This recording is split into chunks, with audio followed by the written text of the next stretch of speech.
So, I was thinking, we made our own pole last time, so why don't we make our own lures?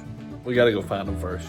I'm not the best at like knowing how different woods work, so I'm gonna go with like a younger tree, because I would imagine a younger tree would have water in it still, so like it would be not as buoyant for something, you know, underwater. But now for top water, I probably want like a hardwood, something that doesn't have a lot of water in it and should float, is my guess. I think this tree might be closest to what we need. Well, we got the wood now, so now we need to chop it up into segments so that we can work with and whittle down into lure shapes. I'm gonna take the handsaw to it. This is the first piece of wood we're working with. We got pretty clean little saw. It's very light, so it's probably gonna be pretty buoyant. So I think we're gonna try to make this into the top water. Either that or we're gonna try like a little jerk bait, you know, like a fluke almost, top water jerk bait. It's about 4 inches long, about an inch in diameter. So we'll see what we can do with this. This is the first trial run.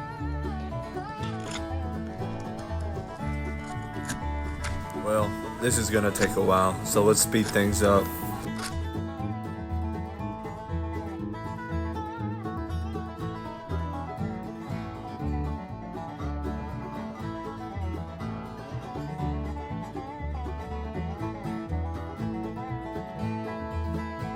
This little jerkbait is what I decided to try to model my wood off of.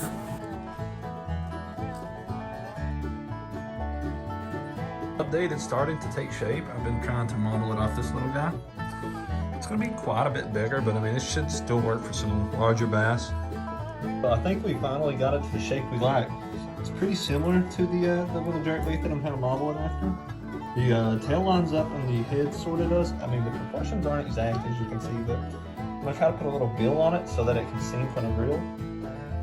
But we may have to like drill in and put some lead weights in it to get it to sink a little bit. But this is the top water too. But that's what we're going for, top water jerkbait.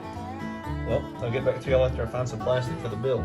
Okay, so I'm gonna try to match this little square bill with the plastic lid here to add it to the. Okay, I got it trying to set in the super lid, but I don't know if it's gonna hold or if the bill is going to be strong enough, and I'll have to try a different plastic. These are the things I actually had to go buy. I had to get these little hook things from Lowe's, some little split rings, and you know, obviously the treble hooks.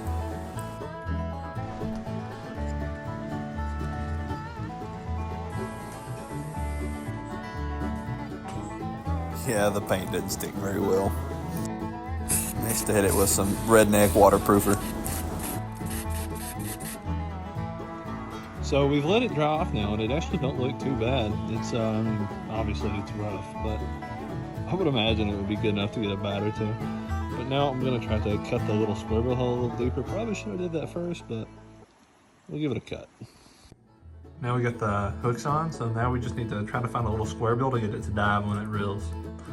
And it should have enough clearance to where they not get hung up. They might just grab. Got the little square bill on, and now we're gonna see how she floats. Doesn't really matter too much because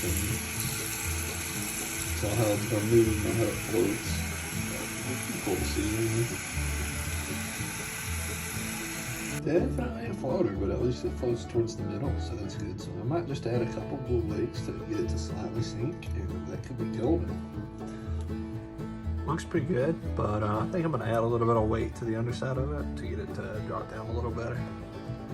Future Mason here. As soon as the weather gets a little bit warmer, we're gonna take out the handmade lure and try to get on some largemouth. Maybe some smallmouth or muskie. It just depends on how lucky we are. As always, thank you guys for watching, and I hope you have a great rest of your day. See ya.